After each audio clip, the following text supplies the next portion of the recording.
Pliocene के माध्यम से आगे बढ़ना। द्विपादवाद की शारीरिक रचना। द्विपादवाद मनुष्यों के लिए अद्वितीय नहीं है, हालांकि इसका हमारा विशेष रूप है। जबकि अधिकांश अन्य स्तनधारी दो पैरों वाले कूदते या डोलते हैं, हम आगे बढ़ते हैं। एच सेपियंस एकमात्र स्तनपायी है जो विशेष रूप से दो पैरों पर चलने के लिए अनुकूलित है। अधिकांश अन्य स्तनधारी समूहों के विपरीत प्राइमेट्स में हिंदंग प्रभुत्व वाली गति होती है।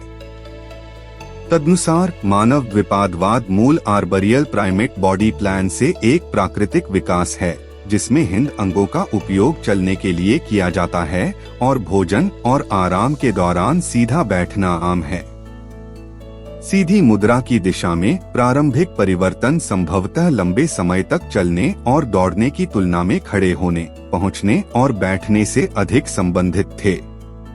मनुष्य पूरी तरह से विस्तारित कूल्हे और घुटने के जोड़ों के साथ खड़े होते हैं, जैसे कि जांघ की हड्डियां उनके संबंधित पैर की हड्डियों के साथ संरेखित होती हैं, ताकि निरंतर ऊर्ध्वाधर स्तंभ बन सकें। चलने के लिए व्यक्ति बस थोड़ा आगे की ओर झुकता है और फिर द्रव्यमान के विस्थापित केंद्र के साथ चलता रहता है, जो श्रोणि के भीतर स्थित होता है।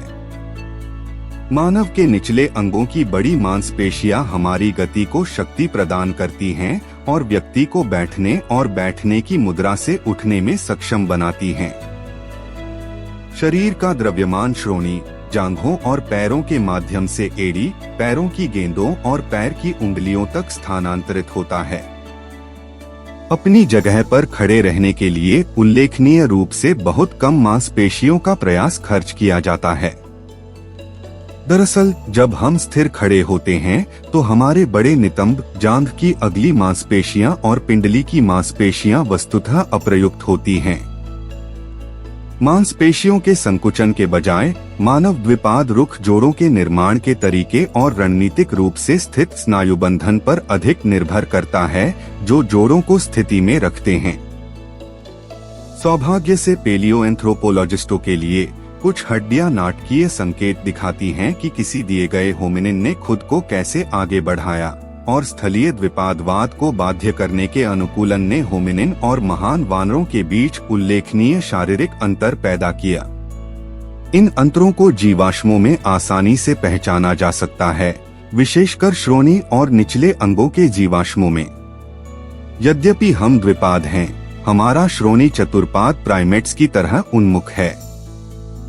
आरंभिक द्विपाद होमिनिन्स ने रीढ़ को ऊपर की ओर झुकाकर, विशेष रूप से पीठ के निचले हिस्से में सीधी धड़ मुद्रा ग्रहण की। पूरे ऊपरी शरीर के द्रव्यमान को निचले अंगों में स्थानांतरित करने और मांसपेशियों को पुनर्स्थापित करने के लिए, ताकि कोई व्यक्ति ऊपरी अंगों की सहायता के बिना और अगल-बगल से लड़खड़ाए बिना चल सके, श्रोणि में बदलाव की आवश्यकता थी, विशेष रूप से इलिया, इस्चिया में और त्रिकास्थी। होमिनिन कूल्हे की हड्डियों में बड़े क्षेत्रों के साथ छोटी इलिया होती है, जो एक छोटी चौड़ी त्रिकास्थी से जुड़ी होती है।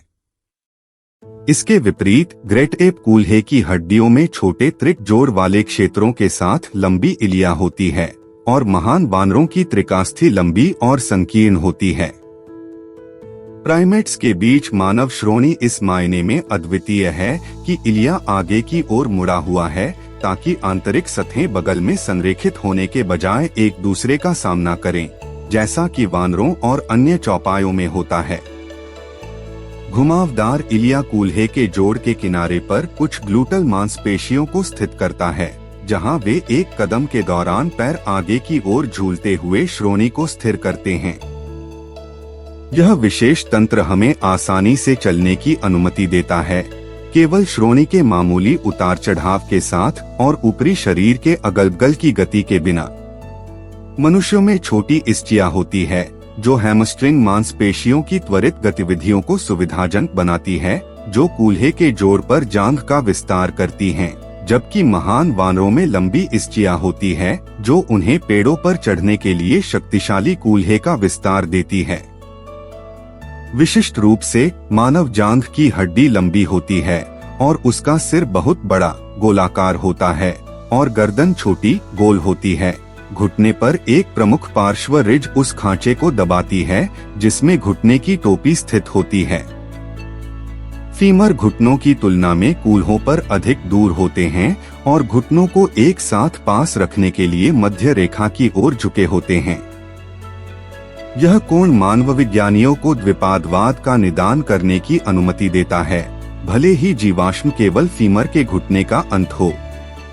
दूसरी ओर चतुर्भुज महान वानरों की जांघें घुटनों की ओर एकत्रित नहीं होती हैं और ऊरू शाफ्ट में टेलटेल एंगलिंग की कमी होती है। इंसान के पैर वानरों और बंदरों के पैरों से अलग होते हैं। यह आश्चर्य की बात नहीं है, क्योंकि मनुष्यों में पैरों को आगे के अंगों के साथ भार साझा करने के बजाय पूरे शरीर को सहारा देना और आगे बढ़ाना चाहिए। मनुष्यों में एड़ी बहुत मजबूत होती है और बड़े पैर का अंगूठा स्थायी रूप से 4 छोटे पार्श्व पैर की उंगलियों के साथ जुड़ा होता है। अन्य प्राइमेट पैरों के विपरीत, जिनका मध्यपाद गतिशील होता है, मानव पैर में ताकत देने के लिए एक स्थिर आर्च होता है। तदनुसार मानव पैरों के निशान अद्वितीय हैं और आसानी से अन्य जानवरों से अलग हो जाते हैं।